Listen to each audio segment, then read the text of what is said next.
आत्मीय संबंध है। मैंने अपनी पहली नौकरी वहीं प्रारंभ की। यूपीएससी से सिलेक्शन के बाद मैं शाहपुरा भीलवाड़ा में गवर्नमेंट पीजी कॉलेज में असिस्टेंट प्रोफेसर हुआ। उसके बाद भरतपुर गवर्नमेंट कॉलेज में रहा और वहीं से मैंने नौकरी छोड़ी और मैं दिल्ली आया, गाजियाबाद आया। फिर यहाँ के एक महाविद्यालय में एसोसिएट प्रोफेसर रहा और बाद में राष्ट्र निर्माण का एक छद्म प्रारंभ हुआ था, जिसकी चपेट में आके मैंने नौकरी छोड़ी और बाद में पूर्णकालिक कवि के रूप में कार्यक्रम प्रारंभ किया। बीच में कार्यकालिक थोड़े से लिए राजनीति की, फिर जिनको सिखाई थी उन्होंने हमें सिखा दी, तो मैं दोबारा कविता करने आ गया। तो मैं आपको एक कविता विशेष रूप से सुना देता हूँ। बड़ा अच्छा चल रहा है, राजस्थान में बहुत अच्छा चल रहा है, बड़ा आनंद आ रहा है। इसलिए मैं कहता हूँ राजनीतिक दलों के जो प्रेमी लोग हैं उनसे मैं कहता हूँ कभी भी अपने नेताओं के चक्कर में दूसरी पार्टियों के अच्छे लोगों को गालियां मत दीजिए, क्योंकि पता नहीं वो कब आपके पास आके खड़े हो जाए। सही बात। बताइए, ग्वालियर में कितने दिन तक गालियां बकी लोगों ने। हमारे मित्र जयभान सिंह पवैया, उन्होंने, अटल जी के जो एक भांजे हैं मानूप जी, उन्होंने, और सबने गालियां बकी। वो महारानी झांसी का मेला लगा लगा के बकी। अंग्रेजों के मित्र सिंधिया ने छोड़ी राजधानी थी, राजधानी छोड़ दी, तुम्हारे भाजपा में आ गए, अब करो बेटा।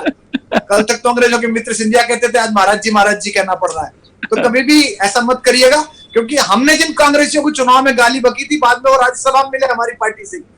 तो ऐसा हमसे सीखिएगा, प्रेम पूर्वक रहिएगा। मैं एक कविता आपको सुनाता हूँ युवा बच्चों के लिए। ये बिना गाए में कविता पढ़ूंगा और आज के कार्यक्रम की आखिरी कविता है, सुनिएगा। और बड़ी मशहूर कविता है, आप में से अधिकांश लोगों को याद होगी। महेंद्र भैया और अनिल अग्रवंशी, आप लोग अपनी हरकतों से बताते रहे कि आप सुन रहे हैं। अनिल के बारे में बहुत जरूरी है कि बताना। ये दाल का बिजनेस करता है, लेकिन कई बार मंच पे होता है तो चरस बो देता है। अनिल सुनिएगा कि मावस की काली रातों में दिल का दरवाजा खुलता है। देखिए आप इसका महसूस करिए, आप इसको। पहली पुस्तक मावस की काली रातों में दिल का दरवाजा खुलता है। अच्छा, मैं ये कार्यक्रम निर्मल जी, मैंने कई लाइव शोज जो हैं वो अपनी बालकनी में बैठ के किए।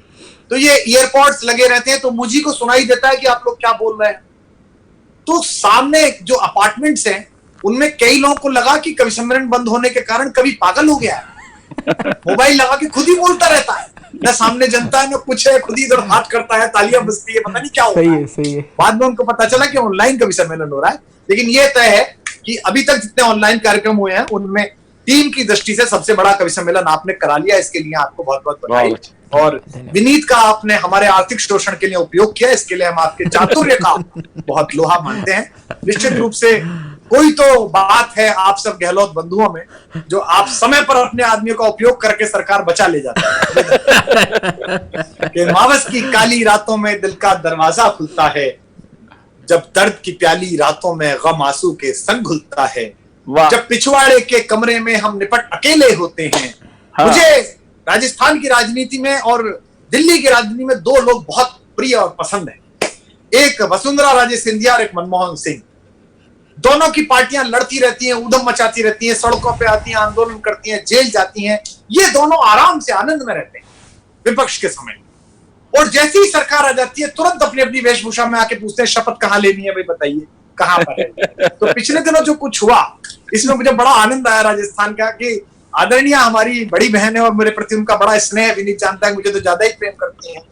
उनका गांधीर्य और उन्होंने जिस तरह की चुप्पी साधी वो मुझे बड़ी अच्छी लगी कि गहलोत जी लड़ो और सचिन पायलट लड़ो, पूरी दुनिया लड़ मरो। मुझे जब अगली बार बता दो 4.5 साल बाद तो बता देना कहाँ शपथ लेनी है, मैं आ जाऊंगी राजस्थान में शपथ लेने के लिए। निवेदन करता हूँ। हाँ भैया।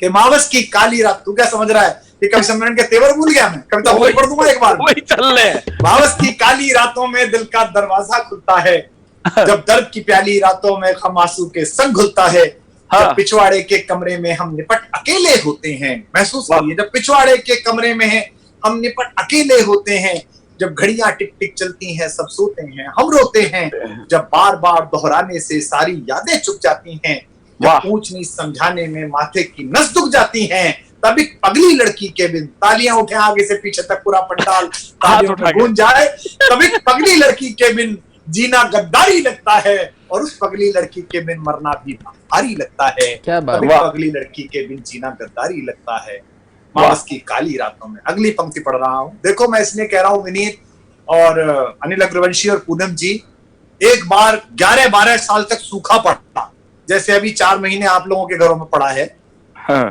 तो इंद्र ने सोचा कि मैं पानी नहीं बरसा रहा हूं, देखता हूं क्या होता है।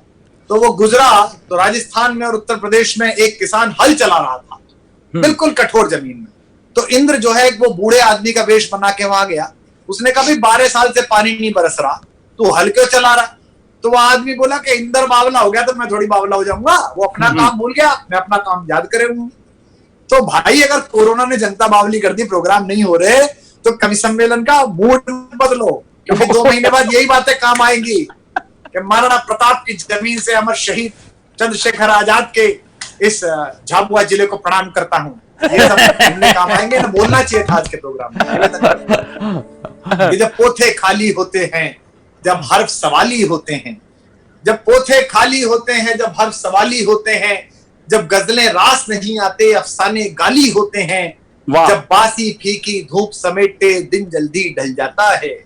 महसूस करें उत्कर्ष के बच्चे, जब बासी फीकी धूप समेटे दिन जल्दी ढल जाता है, जब सूरज का लश्कर छत से गलियों में देर से जाता है, जब जल्दी घर जाने की इच्छा मन ही मन घुट जाती है, जब कॉलेज से घर लाने वाली पहली बस छूट जाती है, जब बेमन से खाना खाने पर माँ गुस्सा हो जाती है, जब लाख मना करने पर भी पारो पढ़ने आ जाती है, जब बेमन से खाना खाने पर माँ गुस्सा हो जाती है, जब लाख मना करने पर भी पारो पढ़ने आ जाती है, जब अपना मन चाहा हर काम, जब अपना मन चाहा हर काम कोई लाचारी लगता है, तब एक पगली लड़की के बिन जीना गद्दारी लगता है, तब एक पगली लड़की के बिन मरना भारी लगता है, मावस की काली रातों। बहुत अच्छा आप सुन रहे हैं, बंद सुनिएगा।